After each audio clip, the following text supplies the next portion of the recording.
A systematic transfer plan or STP is the facility whereby investors can transfer funds from one scheme to another.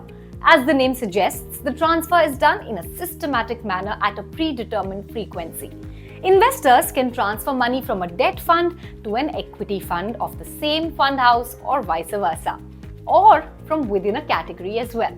The frequency of the transfer can be daily, weekly, fortnightly, monthly, or quarterly, with a minimum transfer of 6 installments depending on the fund house. Let's explore the use cases of STP.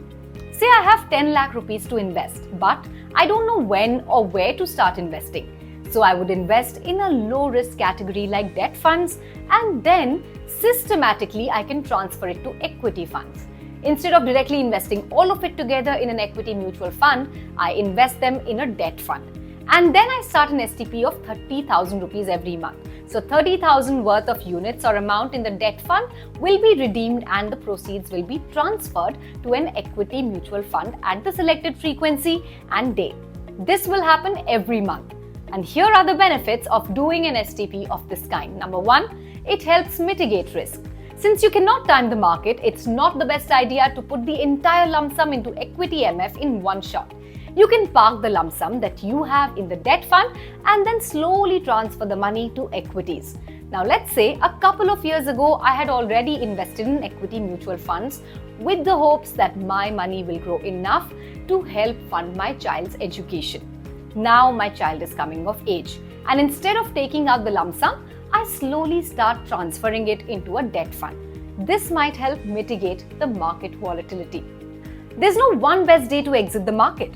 It's better to do it piecemeal so that you balance out the risk of daily market moves.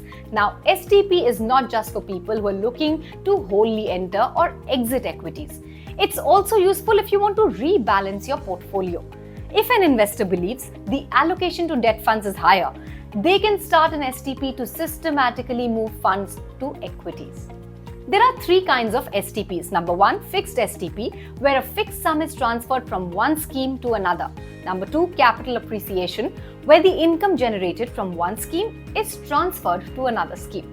The third one is flexible STP, where investors can transfer a variable amount. When the market falls, investors can take advantage of the lower prices and increase the STP from debt to equity fund. But remember, STP involves redeeming units of mutual funds. That means it will have tax implications and exit load costs, which you must be aware of. To sum it all up, if you're an investor looking for possibly better risk management, then a systematic transfer plan is just for you.